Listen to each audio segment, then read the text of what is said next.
İlqar Gülablı Qara Xəncər 1918-ci ildə biz Ermənistanın müstəqilliyini elan etmək qərarına gəldik.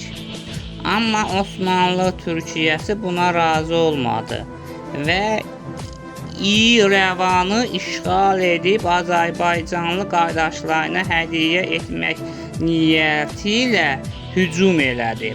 Ancaq şanlı erməni ordusu Sərdarabad döyüşündə türkləri darmadağın etdi və bundan sonra Osmanlı Türkiyəsi Ermənistanın müstəqilliyini qəbul etdi.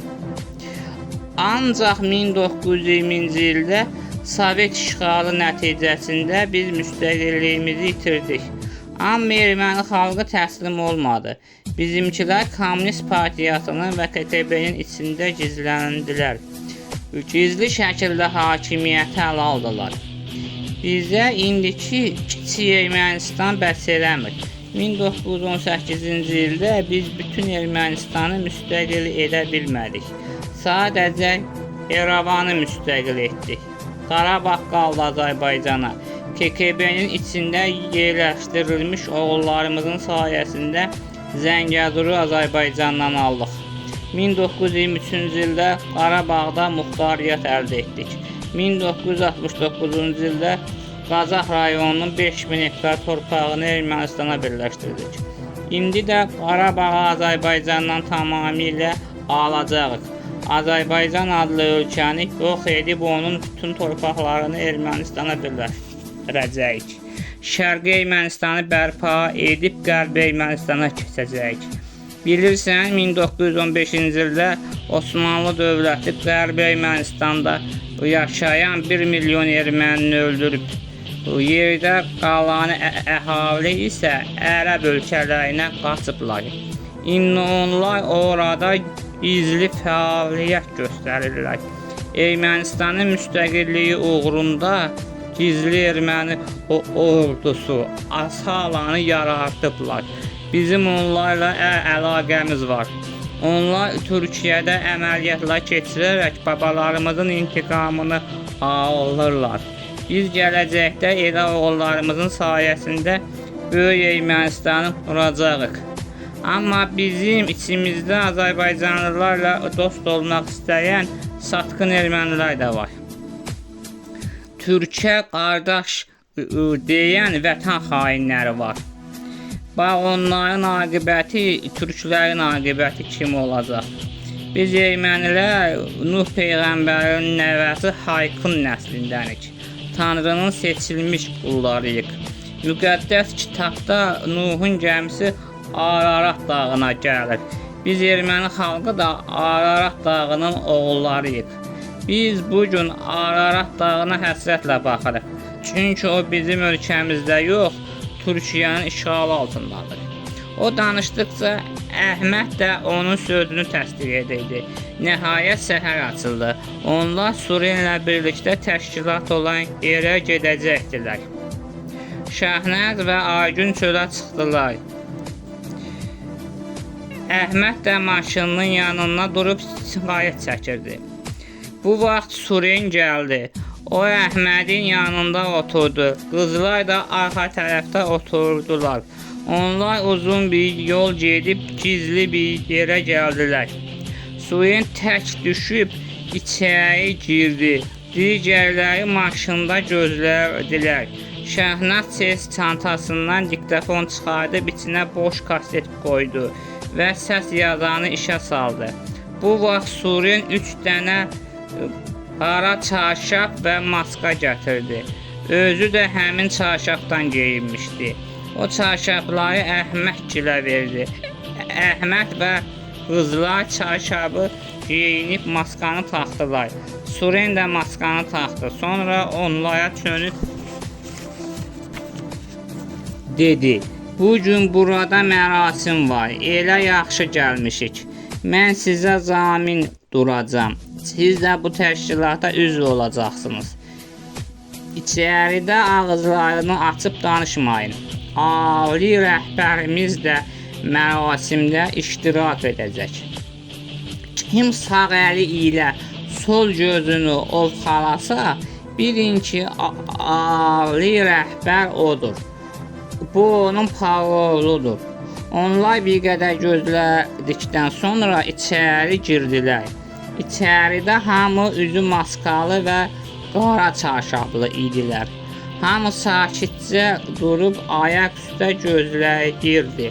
Birdən içəri onlar kimi geyinmiş, üzü maskalı, uzun boylu və cüssəli bir nəfər girdi. O sağ əli ilə sol gözünü ovxaladı. Elə bu vaxt ermənicə dualar oxunmağa başladı. Dua bitdikdən sonra ali rəhbər danışmağa başladı. Əziz və möhtəşəm erməni qardaşlarım, bizim məqsədimizə çatmağımıza az qalıb. Çox az qalıb, 10 il. 10 ildən sonra 1989-cu ildə biz öz məqsədimizə çatacağıq. Dağlıq Qarabağı Azərbaycandan alıb Ermənistana birləşdirəcəyik. Böyük Ermənistanın özəyi qurulacaq. Qarabağda nə qədər türk var, hamısını oradan qovacağıq.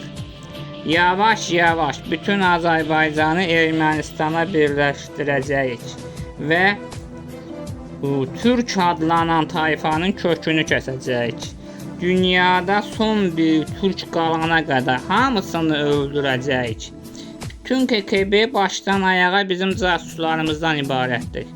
İndi mən Azərbaycanda yaşayan erməniləri Azərbaycanla düşmən etmək üçün sizə bəzi göstərişlər verəcəm. Keçən həftə Ağdamda Azərbaycanlılar 2 erməni başı kəsbilər. Bax, o 2 erməninin mənim sifarişimlə başını kəsiblər. Mən özüm qəsdən Qarabağ ermənilərini öldürürəm ki, onlar bunu Azərbaycanlılardan bilsinlər. İki xalq arasında düşmənçilik olsun. Yoxsa Türkə qardaş deyən satqın ermənilər heç vaxt Azərbaycanla düşmən olmazlar. Görmürsünüz, Qarabağda ermənilər Türkə hız verir. Türklər də öz oğullarını sünnət etdirəndə erməninin qucağına qoyurlar. Onlarla kirvə olurlar. Bir-birlərinə kirvə deyirlər. İndi mənim sizə tapşırığım budur ki, çalışın hər yerdə təbliğat aparın ki, türklər ermənilərə zülm edir. Mənlə çalışacağım ki, Qarabağda başı pozuq Azərbaycanlıların əli ilə günahsız erməniləri qıram ki, erməni xalqı Azərbaycanla düşmən olsunlar. Mən Qarabağı Azərbaycanlaşdıracağam. Qarabağda artıq erməni qalmayıb, çox az erməni qalıb. Mən bunu ona görə edirəm ki, ermənilərin müstəqillik üçün bəhanələri olsun. Qarabağ erməniləri Moskvaya ərizə yazıb yalvarırlar ki, Qarabağı Ermənistana birləşdirsinlər. Yoxsa belə getsə Qarabağda erməni qalmayacaq. Biz Moskvanı buna inandırmaq üçün Azərbaycanlı millətçilərdən istifadə edirik. Onların əli ilə Qarabağda erməniləri sıxışdırırıq. Bir tərəfdən də qatı Azərbaycanlılaşma siyasəti yeridirik. Az qalıb məqsədimizə çatmağa. 1989-cu ildə Dağlıq Qarabağ Ermənistanı olacaq.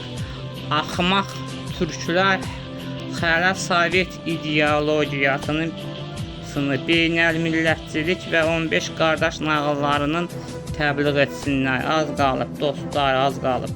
Onun səsi Şahnada tanış gəldi. Sanki bu səsi haradasa eşidib. Bir qədər sonra Suren əl qaldırıb söz istədi.